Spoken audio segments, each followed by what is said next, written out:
Bonjour tout le monde. Aujourd'hui, je vais faire l'analyse du pair pound dollar par la méthode de Wave Analysis. Cette méthode consiste à analyser les vagues de façon logique et elle diffère de Elliott Wave par surtout la logique et elle est plus vaste que Elliott Wave parce que Elliott Wave c'est un seul chapitre de Wave Analysis. Je vais vous montrer comment je suis entré dans ce trade avec de l'eau. J'ai tenté l'achat avec de l'eau et maintenant je suis en break-even et je réalise un profit respectueux. Donc, suivez-moi dans ma chaîne YouTube devenir un pro wave trader et vous allez apprendre beaucoup de choses dans le trading par méthode de Wave Analysis. Alors sans tarder, on va commencer. On va analyser le pair pound dollar. On commence toujours par la grosse frame time monthly, puis on descend jusqu'à weekly, puis daily, puis 4 heures, 1 heure et 15 minutes. D'accord. Mais je vous conseille de ne pas trader sur Frame 5 minutes, sauf si vous êtes vraiment des professionnels. D'accord. Alors, regardez que le pound nous a donné ici une vague impulsive et puis ici une correction. Cette correction, elle se forme de contracting flat. Et puis, il nous a donné une vague impulsive. Pour les débutants qui ne connaissent pas les corrections dans Wave Analysis, regardez, par exemple, ici, c'est une vague impulsive et puis on aura une correction comme ça. Ça, c'est la vague A, ça, c'est la vague B et ça, c'est la vague C. Vous remarquez que la vague B n'a pas cassé le débit de la vague A. D'accord. Et la vague C a cassé le sommet de la vague A. Donc, dans Wave Analysis, ça s'appelle Regular Flat. Regular Flat. Et après la correction, on aura bien sûr une vague impulsive. D'accord. Ça, c'est la première forme de correction qui s'appelle Regular Flat. On a aussi autre forme qui s'appelle Contracting Flat. Regardez. Ça, c'est une vague impulsive. Ça, c'est la vague A. Ça, c'est la vague B. Et ça, c'est la vague C. D'accord. Comme ça. Donc, A, B, C. Et on aura bien sûr une vague impulsive. Vous remarquez que la vague B n'a pas cassé le débit de la vague A. Et la vague C n'a pas cassé le sommet de la vague A. Donc, ça s'appelle contracting flat. On aura aussi une troisième forme qui s'appelle expanding flat. On commence par l'expanding flat. Ça, c'est la vague A. Et ça, c'est la vague B. La vague B casse le débit de la vague A. Et puis, on aura une vague C qui casse le sommet de la vague A. Comme ça. Et ça s'appelle expanding flat. Expanding flat. D'accord. Et on aura une autre forme, quatrième forme, et la dernière forme, qui s'appelle running flat, bien running flat. Regardez, c'est A, et ça, c'est le B, ça, c'est le C. C'est-à-dire, le B, il a cassé le débit de la vague A, et la vague C va pas casser le sommet de la vague A, et puis on aura une vague impulsive. Donc on a quatre formes, ça s'appelle running flat. Running flat.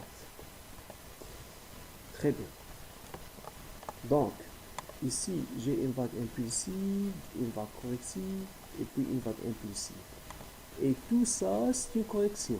Tout ça, c'est une correction. D'accord? Ça, c'est la vague A.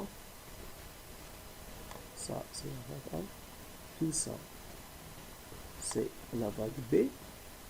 Ça, c'est la vague C. Et cette correction, elle se forme aussi de contracting flat. Et puis, le pound, il a donné ici une vague impulsive. Pourquoi ça, c'est un contracting flat? Parce que, comme je vous ai dit, la vague B n'a pas cassé le début de la vague A et la vague C n'a pas cassé le sommet de la vague A. Contracting flat.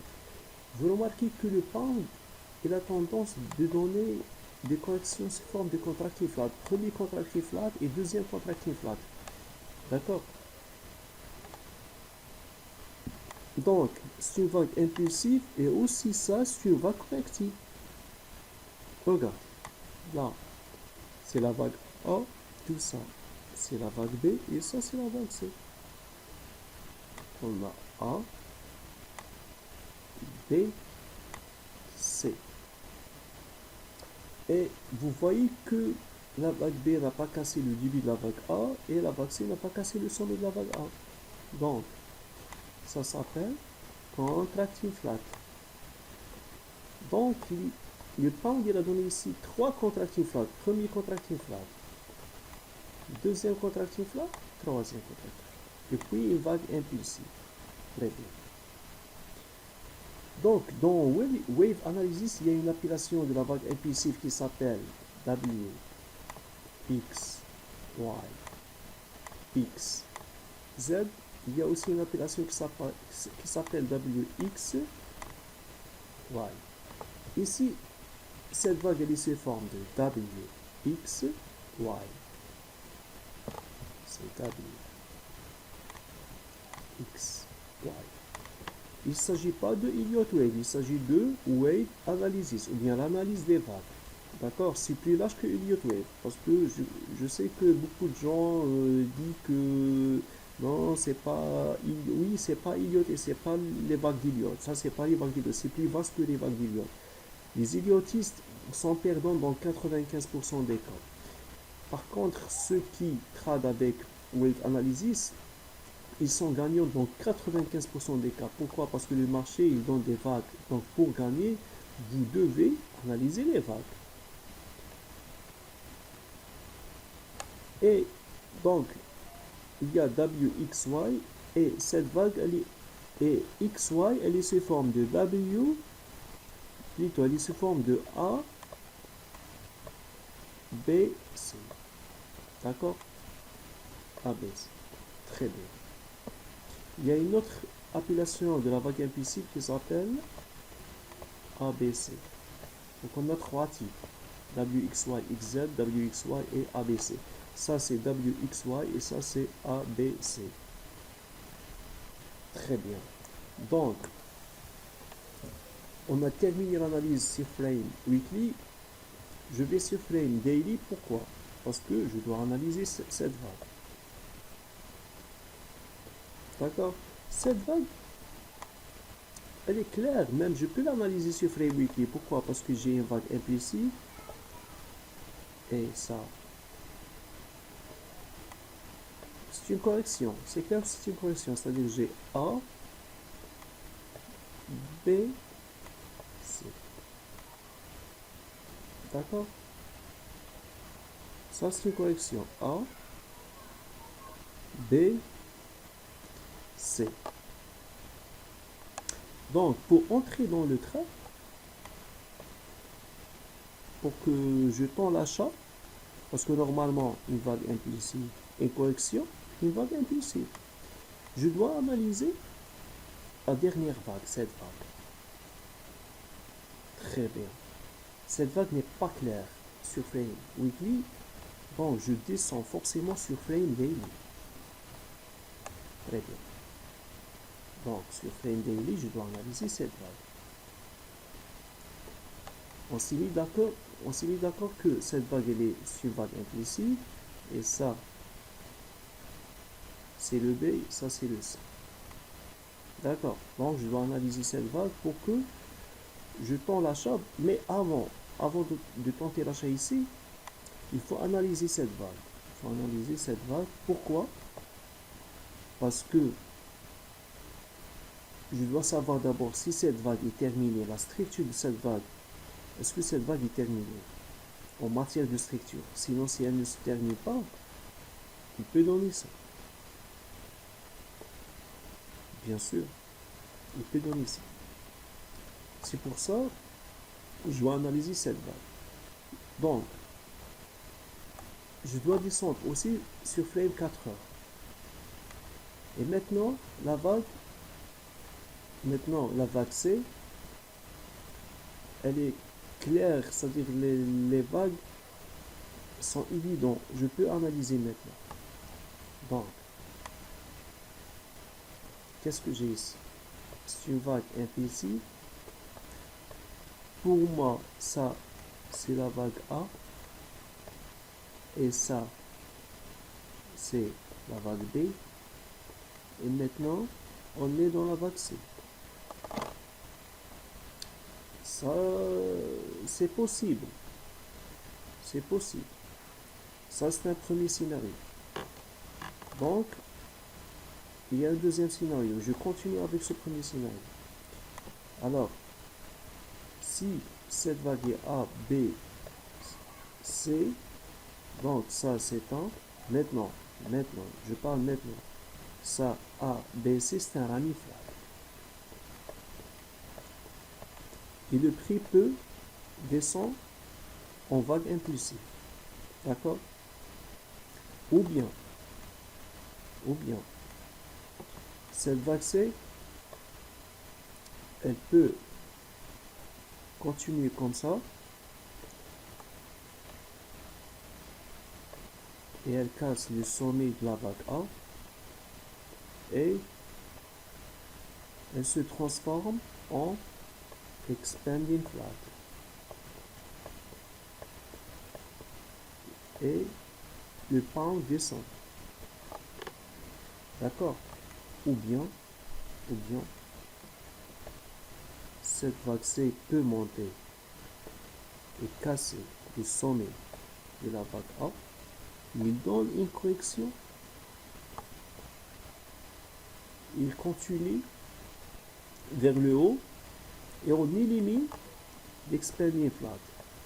Donc la chose qui élimine l'expanding flat, c'est la correction ici.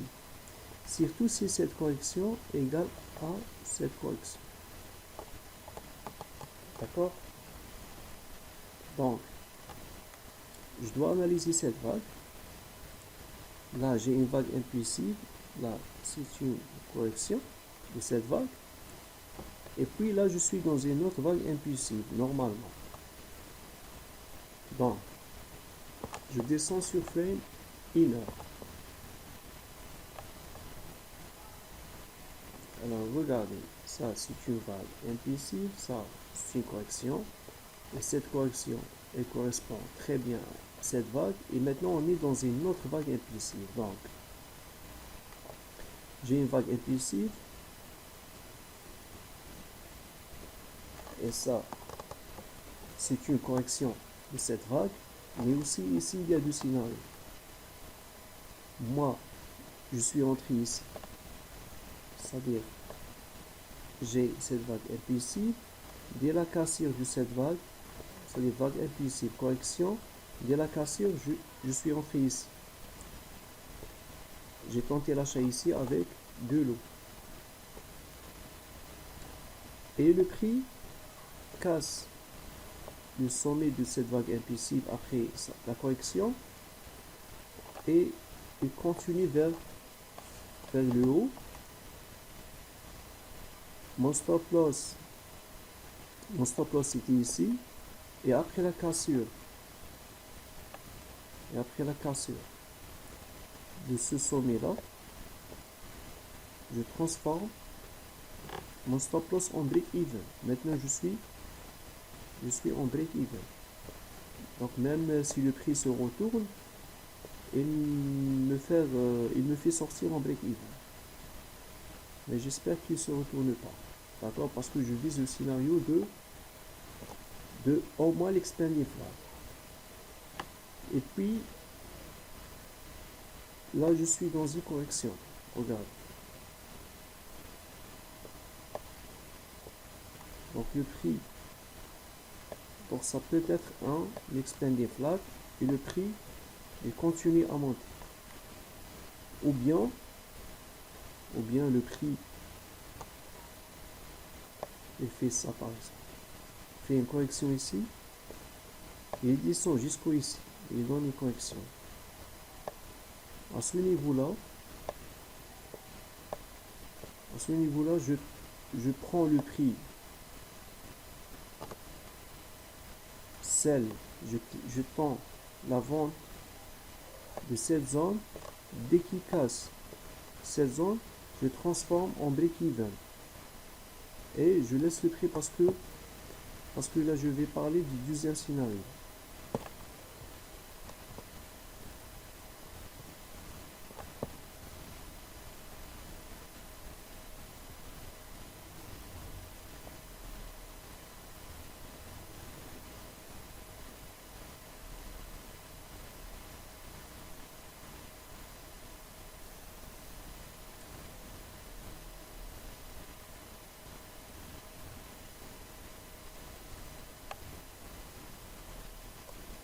Le deuxième scénario, le prix peut descendre jusqu'au ici et dans une correction. Parce que normalement, tout ça, on peut admettre que tout ça sur vague impulsive, d'accord? Il peut descendre jusqu'ici, il donne une correction ici, à cette zone, et il descend. Et là, la structure change et ça devient un rami flat. Mais ce scénario, il est très loin parce que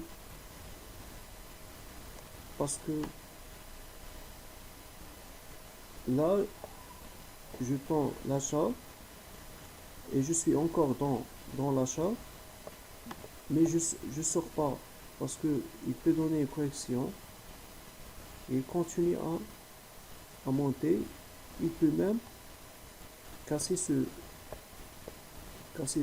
top là, il donne un expanded flat. Les deux scénarios sont possibles.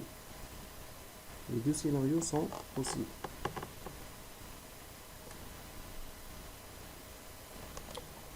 Donc, s'il donne une correction ici, il casse le sommet, je prends mon take profit. Mais s'il revient à ce niveau-là, il me fait sortir en break-even, c'est pas grave, mais il donne correction aussi, je le prends ici. Je vends ici pour prendre toute cette vague. D'accord?